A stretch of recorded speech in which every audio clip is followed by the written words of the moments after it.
হ্যাঁ, আমার মন ছুটে চলে যায় পুরনো কলকাতার অলিতে গলিতে।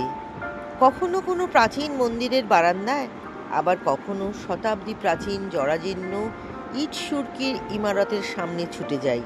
কত শত ইতিহাসের সাক্ষী হয়ে আজও দাঁড়িয়ে আছে তারা মাথা উঁচু করে। আবার কখনো বা বহু বছরের পুরনো কোনো রাস্তায় হাঁটতে ইচ্ছে করে, হয়তোবা যেখান দিয়ে কোনো এক সময় হেঁটে গিয়েছেন অবিস্মরণীয় গুণী সেই সব মানুষেরা, যারা কবে দেশ কালের বেড়াজাল ছিন্ন করে এগিয়ে গিয়েছিলেন। কলকাতা কত শত ইতিহাসের সাক্ষী না দেখলে ভাবা যায় না। হ্যাঁ, আমি সেই মেয়ে, পায়ের দুটিতে দুটো চাকা লাগিয়ে কলকাতা টই টই করছি, কলকাতার কিছু ইতিহাসকে জানার জন্য। ঘুম কমছে বটে, স্মৃতির জোরটাও। কি যেন নাম ছিল, মনে পড়তে সময় লাগে।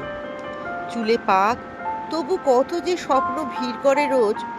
কোথায় ছিল, কবে এদের জন্ম হলো, কলকাতায় কারা কারা এসেছিল, কোথায় যাব, কি দেখব, এইসব ভাবতে ভাবতে নিঃশব্দে ধীর পায়ে কলকাতার অলিতে গলিতে বিভিন্ন রকমের পুরনো বাড়িগুলো দেখতে লাগলাম।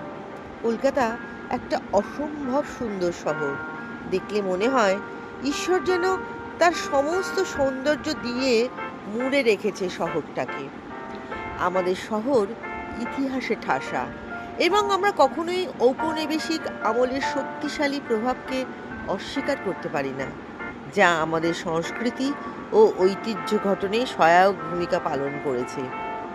কলকাতার অসাধারণ বাড়িগুলো শুধু সৌন্দর্যের নিদর্শন নয়, তারা শহরের অতীত ঐশ্বর্য ও সাংস্কৃতিক উন্মেষের সাক্ষী।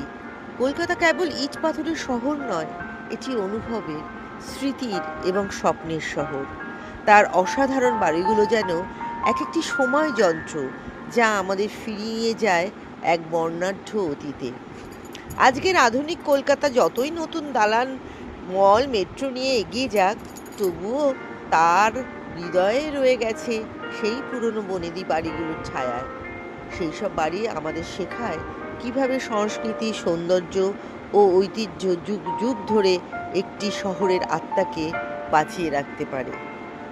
আসুন না, আমরা সবাই মিলে কলকাতা শহরকে দেখি, কলকাতার অলিতে গলিতে হেঁটে বেড়াই। ভালো লাগবে, দেখবেন। কলকাতার বাইরে যারা থাকেন তারাও আসুন কলকাতা দেখতে।